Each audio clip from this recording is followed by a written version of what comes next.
Ito'y nagbubukas sa puso mo ng malawak na pagkaunawa na masasabi mo na kung hindi dumating ang salita ng Diyos sa buhay mo, malamang ipinapako ka na ngayon.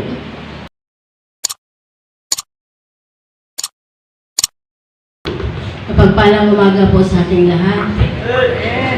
Kamusta po ang bawat isa? Amen. Mabuti po ba ang Diyos? Amen. Palapakan na po natin.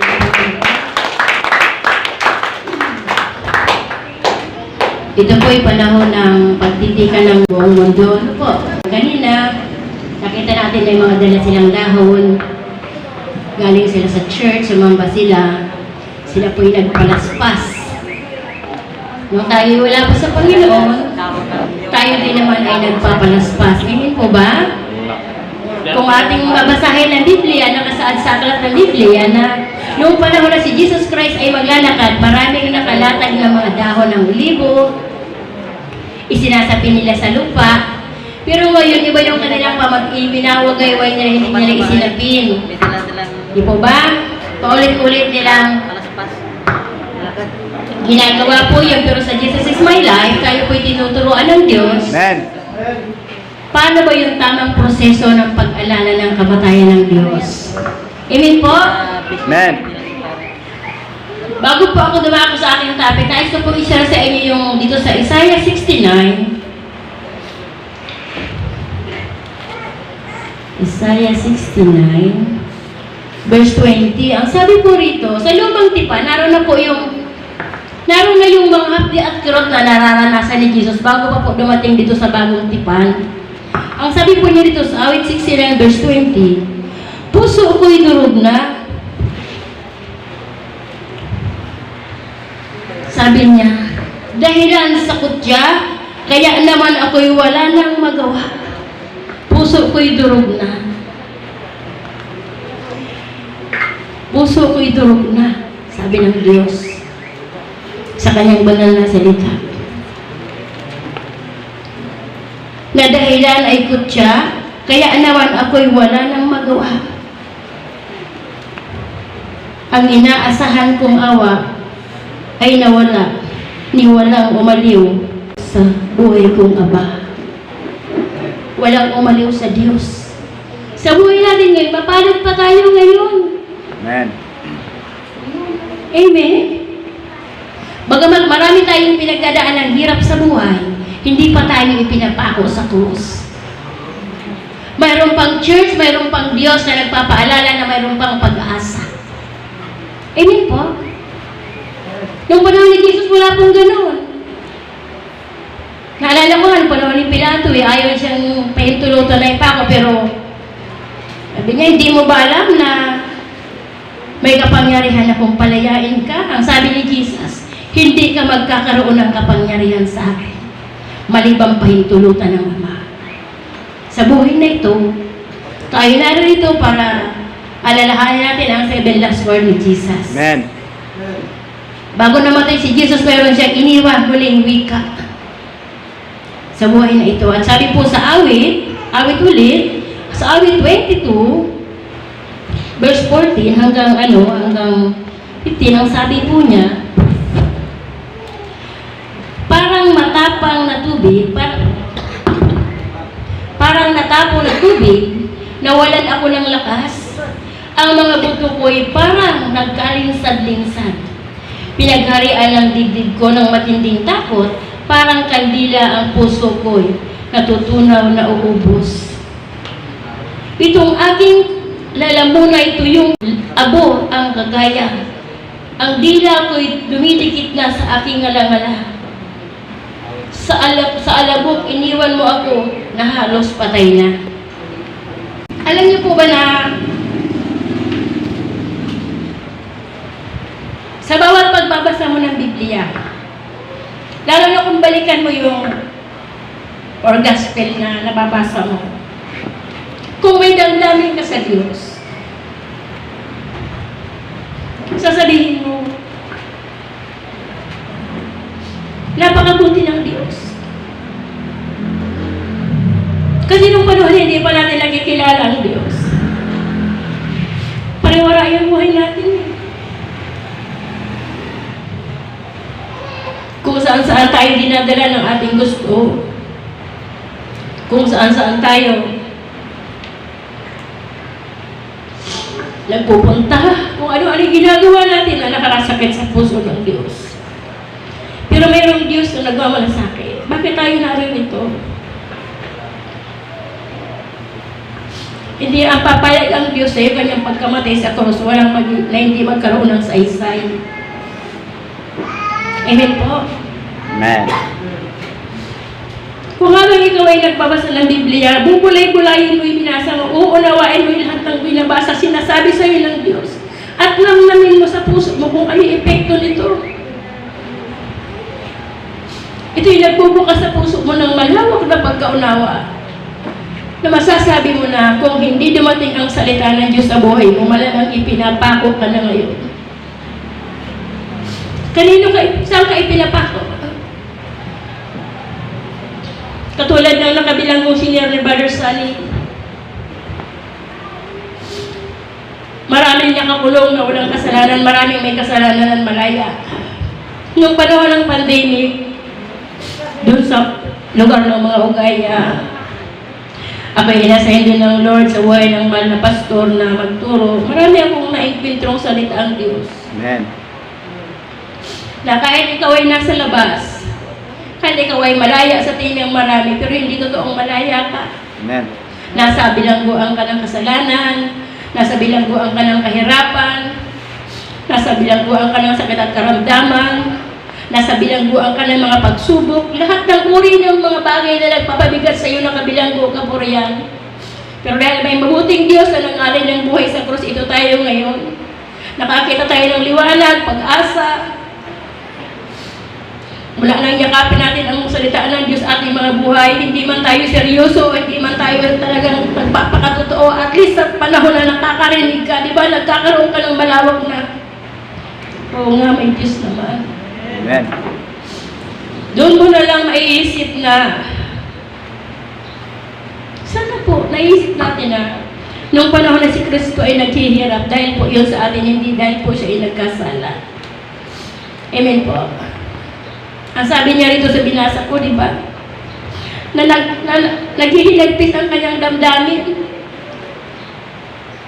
Bagamat siya anak ng Diyos, nakakaranas siya ng magpaghihirap, yung kanya raw nalalamunan, tuyo na. Yung kanyang dila, dumidikit na sa ngala-ngala. Ikaw nga, kahit may problema ka, kahit sa pagsubok ko, umiinom ka pa eh.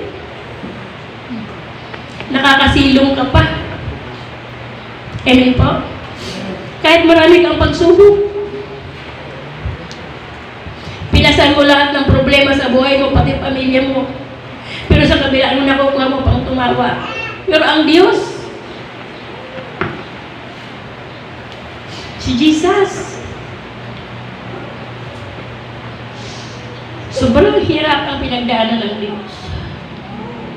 Ito isang paalala sa atin na dumating na ang panahon na bago bumalik si Jesus, isa buhay natin, isa isip na mayroong Diyos na nagbigay ng buhay para sa atin. Huwag natin sayangin yung mga pagkakataon na inaalok ng Diyos na tayo'y makalaya sa bilangguan ng lahat ng problema at pagsubok, mga sakit at karamdaman.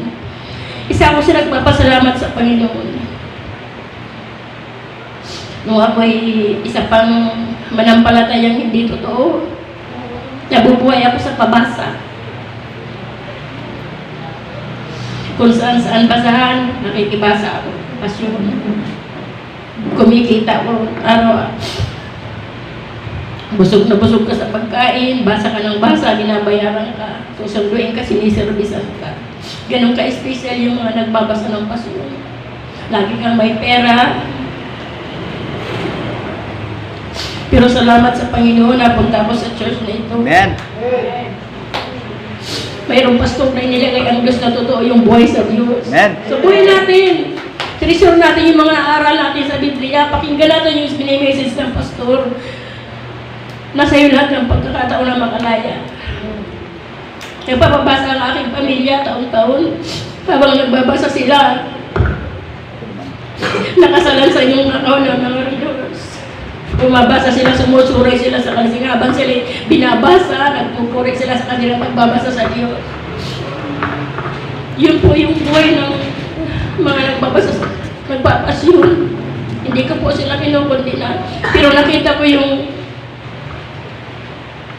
kawalang katotohanan ng kanilang pananampalataya. Hanggang sa dumating sa buhay ko yung salita na kung magbabasa ka ng pasyon, wag mo nang isama. Sabi niya ang tatay ko, bakit? Wag mo na akong isama kasi wala naman sa Biblia yung pasyon. Tapos, Amen. kung yung mga kapatid ko, isasama mo sa pagbabasa ng pasyon, kung ayaw sumama, wag ko po silang pilitin. Tinitigan ako ng tatay ko. Salamat sa Panginoon. Natapos yung taon, natapos hanggang yung pagpapasyon ng aking pamilya, natapos rin. Palagpakan natin ang Panginoon.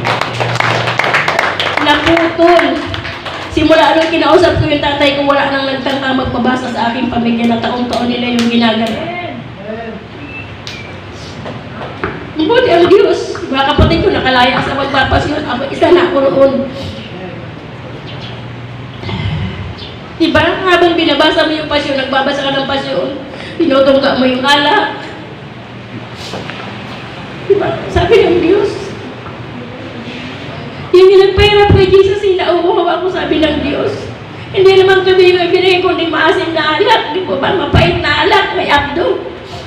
Sa ibang translation. Uhaw na sabi niya, yung aking lalamunan, yung aking dila, dumidikit na sa aking alak. Tapos yun yung gustong-gusto yung inumin ng mga tao ngayon yung maasim na alak. Yun na naging sanhi ng kahirapan ni Jesus. Naunawaan niyo po ba? Huwag po kayong malungkot. Hindi naman po namatay ang Diyos ngayon. Malao lang patay si Jesus, 2,000 taon na po. At hindi na siya muli mamamatay. Minsan lang mamatay ang Diyos at hindi na po yun maulit katulad ng ginaganap pang taon ng ibang manampalataya. Isa lang beses namatay ang Diyos, hindi na po mauulit. Sa kanyang pagkamatay, magbabalik po siya para sa manampalataya. Para kunin yung mga taong totoong nagmahal sa Kanya. Palaparan po natin ang Diyos.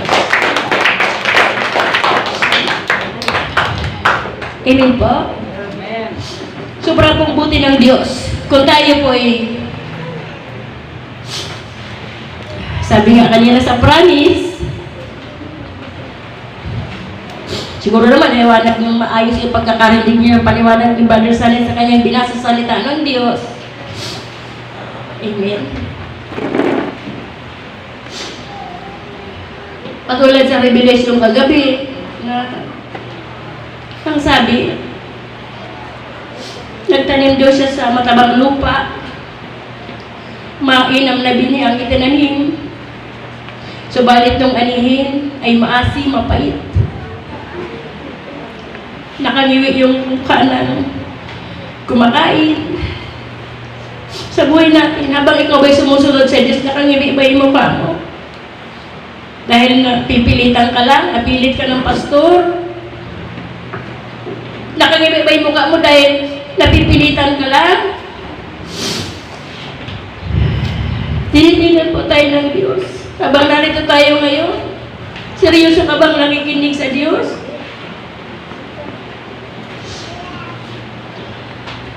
Kapakapalan po natin. Amen. Bago pa sumapit yung ating pagkawala sa daigdig, unti-unti niya minumulat yung ating mata na tayo magwawa ka sa daigdig na ito. Unti-unti niya tinuturo pa paano ating mga buhay ay maiayon sa kagustuhan ng Diyos. Gusto ng Diyos na tayo paglumisan sa daigdig, makasama niya tayo doon. Sa kalangitan na kanyang ipinundar, may sarili siya mga bahay na hinalando para sa atin. Pero kung sa ating pagsunod sa Diyos, marami kasing mahusay eh. Maraming mahuhusay. Pero, hindi nakikita sa husay yun. Hindi nakikita yun sa galing. Maraming mahusay at magagaling. Pero, hindi nakatingin ang Lord sa husay at galing mo. Amen. Mahina ka man, wala ka mang pinag-aralan. Tinitin ng Lord yung damdamin mo para sa Kanya kung hanggang saan ka ba. Amen po. Amen. Doon sinusukat ng Diyos. Itong anak ko, hindi ako nanghihinayang na pinaglaanan ko siya ng aking buhay sa cross kasi ito siya, totoo siyang sumusunod sa akin. Dalangin ko tayong lahat ay magkaroon ng ganung kaisipan. Amen po. Napakahirap.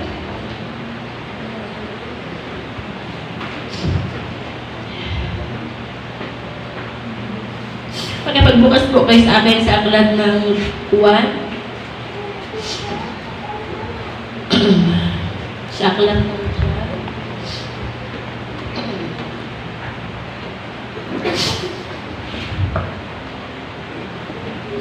ito po yung sinabi ng Panginoon. Simulan ko po siya sa 29. John 19 verse 29 hanggang 30, ang pagkamatay po ito ni Jesus. Ang sabi po niya dito, may isang mangkok doon na puno ng maasim na alak. Inilubog nila ito. Nilubog nila rito ang isang espongha. Ikinabit iyon sa isang tangkay ng isupo at inilapit sa kanyang bibig. Pagkatanggap ni Jesus ng alak, sinabi niya, naganap na. Iniyuko niya ang kanyang ulo at nalagot ang kanyang hininga. Noong panahon na si Jesus Christ ay naghihirap sa krus. Alam naman natin na nagbabasa ng Biblia na mula sa alas 9 hanggang alas 10 siya ay nakabayubay sa krus. Sa ganung katinding init ng panahon. Kaya nga yan, nagtatago ko na sa palad mo, di po ba? Pero si Jesus, sa kanyang paghihirap sa krus, wala sa kanyang dumamay. Bagkos patuloy siyang inuusig, inaalipustaan ng mga taong nagsisikap na ipapako siya sa krus. Ganun po kahirap ang pinagdaanan ng Diyos. Para po yun kanino? Para po yun sa atin. Dahil sa Diyos na walang kasalanan. Amen po? Amen. Ibinigay siya ng Diyos Ama para tubusin tayo sa ating mga pagkakasala. Pero nakakalungkot ano? Alam na natin na tayo tinubos na sa pagkakasala. Paulit-ulit tayong bumabalik sa kasalanan. Ang sasabihin mo, tao lang kasi ako eh. Mahina nagkakasala. Tama pong tao ka. Kasi wala namang pinaglalaanan. Tayo nga yung pinaka-espesyal na likha ng Diyos. Kaya nga ang kanyang buhay ibinigay niya sa krus ng Kalbaryo para sa atin. Tao lang ako eh. Nagkakasala. Ang sabi nga ng pastor, tayo yung mga Kristiyano na nagkakamali po, hindi tayo nabubuhay sa pagkakasala. Amen po? Amen. Napakahirap po nun.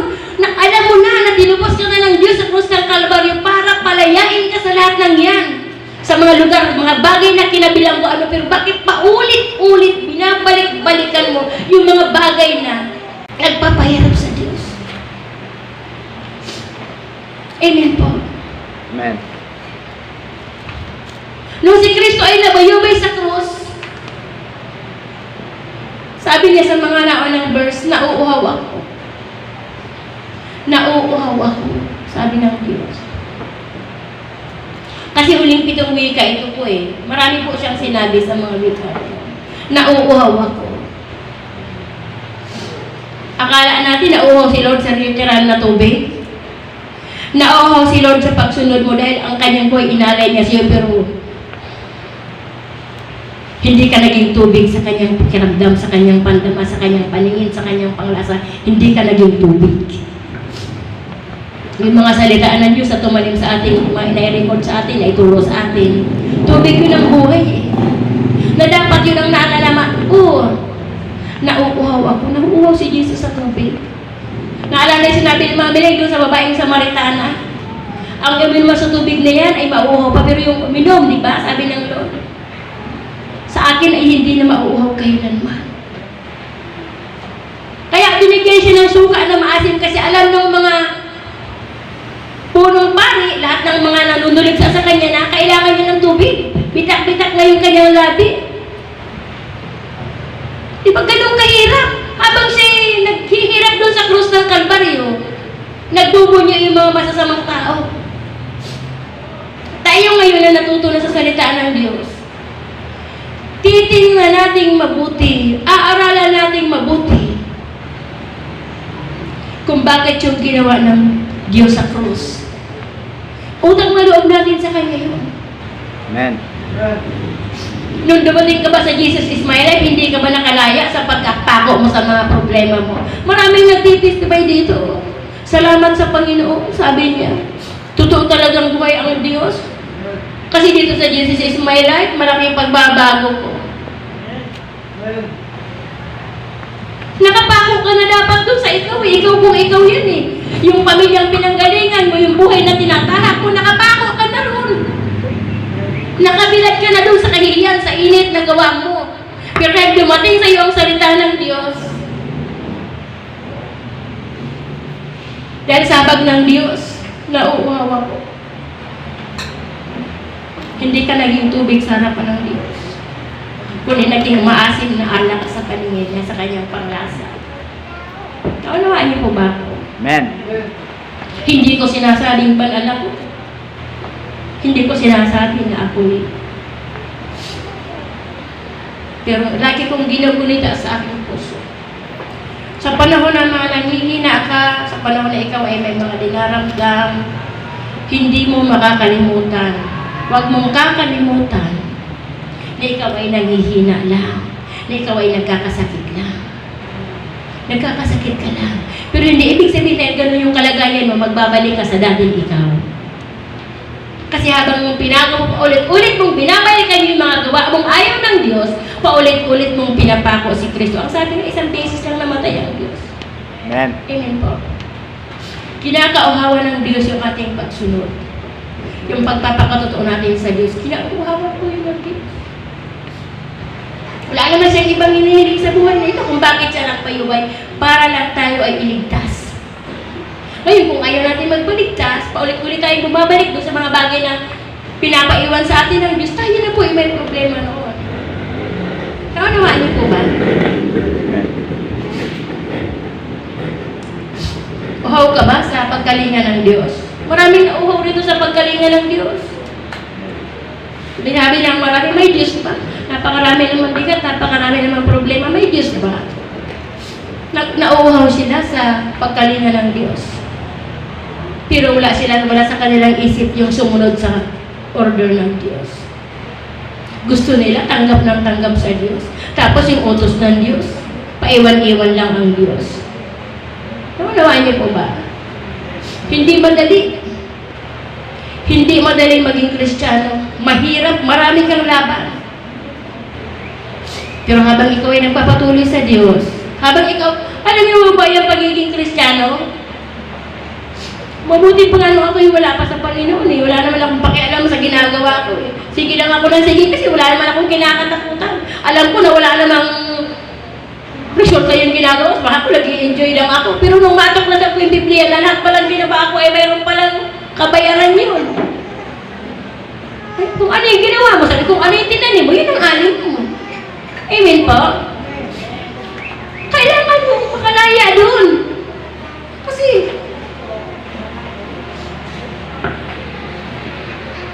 kung ginayuhawan ng Diyos yung ating pagsunod sa Kanya, hanggang sa nakamatayan, di ba?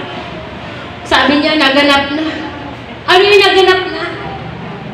Yung kalooban ng Ama sa Kanyang buhay ay naganap na. Nagampanan niya yun ay pinapagawa ng Diyos Ama sa Kanya. Amen. Sa buhay natin, may ginagampanan po ba tayo? Hello? Dito hindi po sa pilitan ito.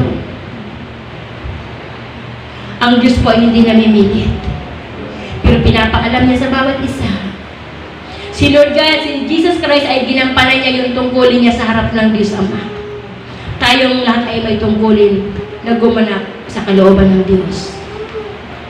Amen po.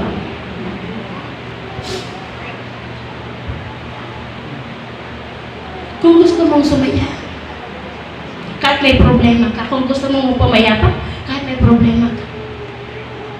Lahat ng gusto mo. Nakita mong nagsalansan yung problema, mga sitwasyon na pangit sa buhay mo, nakasalansan yan. Kung gusto mong sumaya, gawin mo yung gusto ng Diyos sa buhay mo. Amen. Malalaman mo sa lahat ng ginawa mo, kung ano yung pangako niya, matatamo mo. Amen? Amen po. Amen. Sino dito walang problema? Sino dito walang pagsubok? Sino dito hindi nakakaranas ng mga pag-uusin? Wala ba sa inyo nakakaranas noon? Baka hindi ka pa Kristiyano. Lalo na yung mga tumatayo rito, naku, purihin ng Panginoon. Hindi madali. Hindi po siya madali. Habang sumusunod ka sa Diyos, may kinukontrol kang damdamin kasi habang ikaw ay nakikita mo yung sitwasyon, ayaw mo magkasala sa Diyos.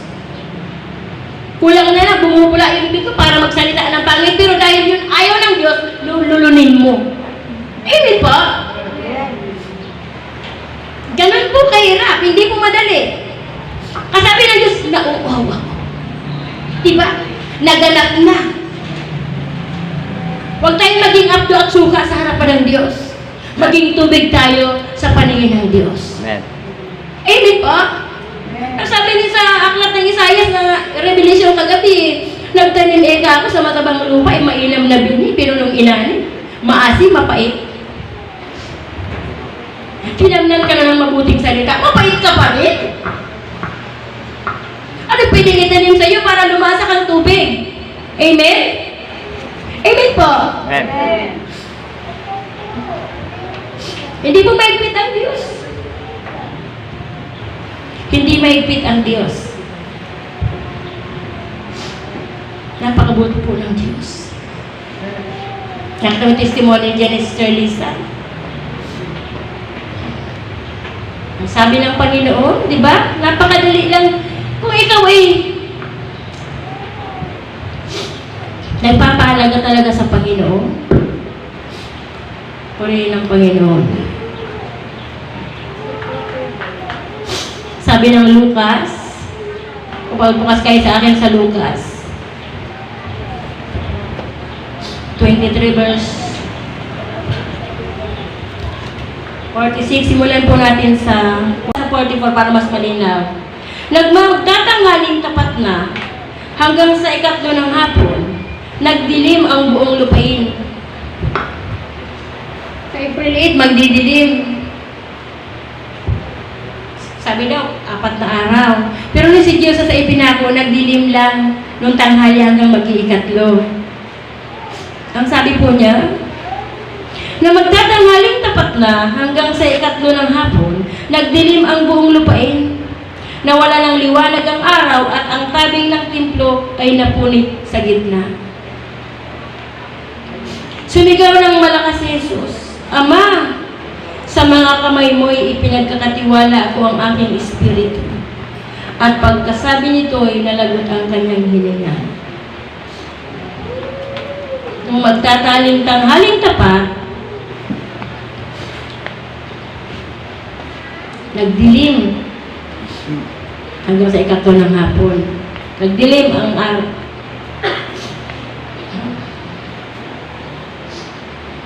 Nung tayo wala pa sa Panginoon, nung tayo patuloy na lumalabag sa Diyos, madilim ba yung buhay mo? Nasa madilim ba yung buhay mo? Nung panahon na ikaw ay kasama ka sa nagpapako sa Diyos, nakita mo ba yung dilim ng buhay mo noon? Hello? Amen. Noong panahon na yung mga taong masasama ay pinapako si Jesus Christ at pinako si Jesus Christ tapos ay nakabayubay, nagdilim. Noong panahon na hindi mo pa nakikilala ang Diyos sa pamamagitan ng Biblia, madilim ba yung nakikita mo sa buhay mo? Madilim! Walang maliwanag! Maliwanag sa maiksing pagkas dilim uli.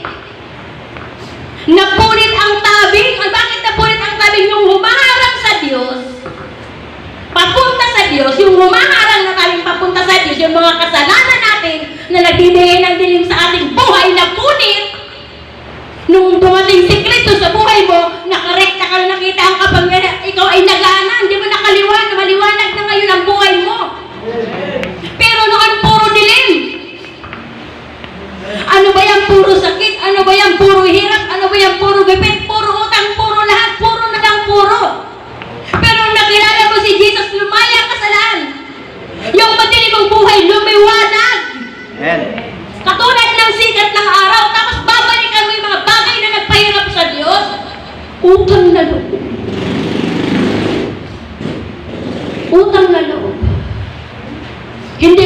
kinagagalitan kasi wala akong karapatan na kagalitan kayo. Isinishare ko lang sa inyo kung ano naging karanasan ng Diyos nung siya'y nabubuhay pa para sa atin. Kaya ako sinisikap ko kahit ako'y nahihirapan. Tumingin ka sa kanan, tumingin ka sa kaliwa, tumingin ka sa harap, tumingin ka sa likuran. Napabalot ka ng dilim. Kung bakit ako nagdiliwanag, mayroon kasi ako Diyos na sinusundan eh. Palapakan natin si Lord. Kahit nasa Panginoon na ako ngayon, pagtingin ko sa kabila, madilim. Pagtingin ko sa harap, dilim dyan. Nakapaligid sa akin ang kasamaan. Pero bakit ako nagdiliwanag? Hindi sa paningin, sa aking puso't isip may liwanag ako. Bakit?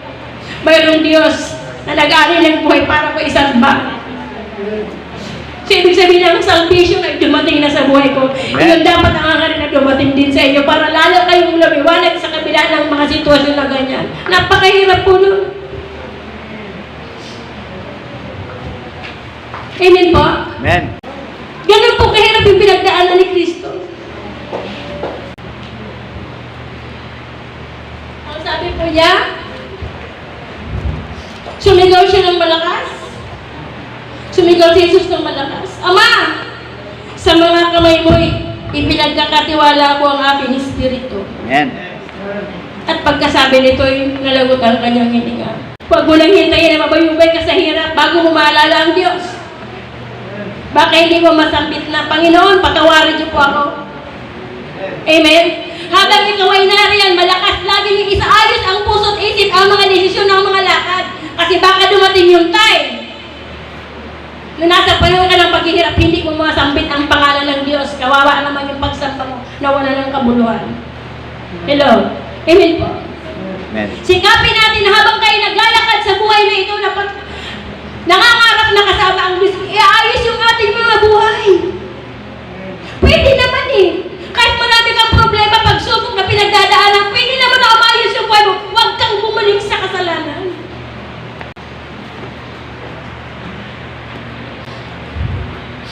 May nangalok sa akin ng panibagong business doon sa Port. Gabat dyan sa complex, dahil may mga basketball. Maganda ang kita roon. Dahil si Sanas ay mainggitin, hindi siya papayag na magtagumpay ka, talagang hihilahin ka niya. Noong time na yun, dinikaran na 2:00 daw ng Sabado yung gawain. Yung simula 2:00 ng Sabado, hindi ko naisip na ganyang kainitan doon. Di ba? Siyempre, kung 2:00, siyempre obligado ka. 2:00 ng hapon, hindi pwede si Jillian magtinda.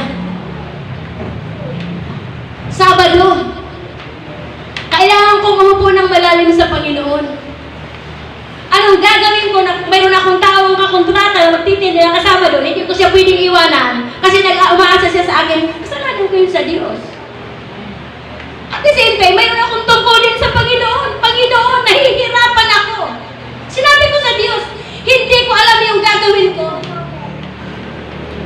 Hindi ko siya pwedeng pabayaan, hindi ko rin pwedeng iwan yung tungkulin ko sa inyo. Nahihirapan ako. Naganap ako na magtitinda, wala. Isang mag-text, ganito ganyan. Tingin mo si Lord, yung maganda yung naging resulta sa akin. Alam niyo bakit? Pumayapa ako. May problema sa pagtitinda ko, ayaw na lang kasama ako roon. Sige, di, iyon na. Iyon na. Iyon na. Ang purpose pala, yung aking produkto, yung ibibenta niya. Ha? I-rejectin mo ko dyan, tapos yung paninda ko, yung kukunin mo para i-present sa tao, nagawa mo yan? Take lang, hindi bali na. Ibibigay ko sa iyo lahat ng ginawa ko ngayon, pero hindi ka na sa susunod, hindi ka na makaulit. Pumayapa ako. Nung habang, thank you, Lord. Kailangan pag dumating sa magkaroon ako ng ganong kaisipan, bago mo iparamdam na, ito yung paraan ko para pumayapa ka. Sila yung nagtinda. Ay, di ang saya ng buhay ko. Di mo ba? Tinawag ko ang si Lord, nahihirapan ako, paano gagawin ko? Hindi ko malibad yung sarili ko kasi isa lang. Ano po yung gagawin ko? Biglang nag-misis, magulo ka, ganito ganyan. Ha? Eh di yun na. Kahit saan ako ilagay ng Lord, pwede ako. Ay, para daw yung paninda ko. Yung paninda ko, kahit anong araw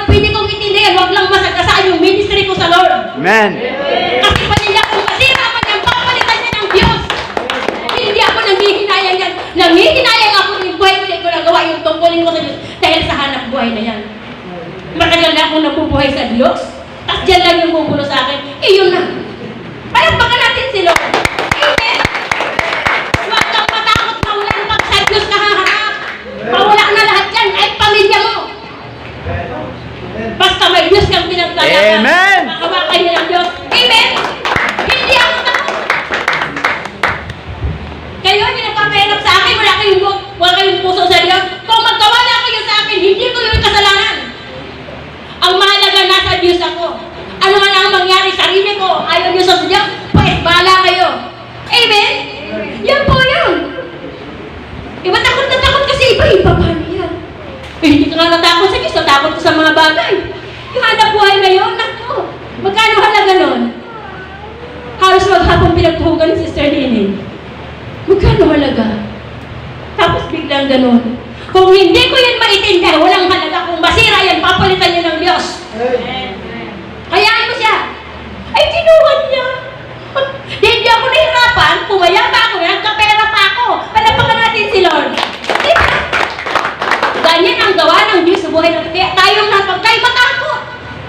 Pinayubay si Kristo dahil sa'yo. Abay, gawin mo yung tungkulin mo sa Diyos para hindi ka sayang yung paghihirap niya sa cross dahil sa'yo. Nanghihina ka man, normal yan. Nagkakat-normal yan. Huwag kang bumalik sa kasalanan, magbabalik din yan sa normal. Palapakan natin si Lord. Amen? Ganun po mabuti ang Diyos. Yung pag-aalala, isang tabi mo yan. Sabi nga ng pastor, huwag mong iwanan, itabi mo na. Pwede mo naman yung balikan. Kung naririyan pa. Eh kung wala na, di wala ka nang magawa. Eh wala ka nang binalikan, nakuha na ng iba. Amen? Diba? Bakit nabulit daw yung tabi? Balikan natin. Yung tabi ngayon ang nagpapadilim ng buhay mo, kapatid. Yung tabing na yun, hindi pa si Kristo nahihirapan sa cross, tabing niya yan, na hindi ka makarekta sa Diyos. Pero nung napunit yung tabing sa pagkamatay ni Jesus, nakita mo yung liwanag, nasilayan mo yung langit, maganda yung pangako ng Diyos doon. Amen? Kaysa na kaya nang nasa Diyos. Kaya kung nalulungkot kapag sumasamba ka, huwag ka na lang sumamba. Sabi ni Lord, sumamba ka pa, masama naman yung loob. Di ba, huwag na lang. Inaalayan mo ko ng pingkaw mong buhay. Amen? Yung mga pingkaw, yung mga pilay, yung sumasambang napipilitan, pingkaw yan sa tingin ng Diyos, pilay yan. Kasi hindi, diretso yung lakad eh. Sasamba pa. Ganto. Eh, di ba may ganon? Ano ba yan? May ganon, amen? Sabi nila, tingnan mo.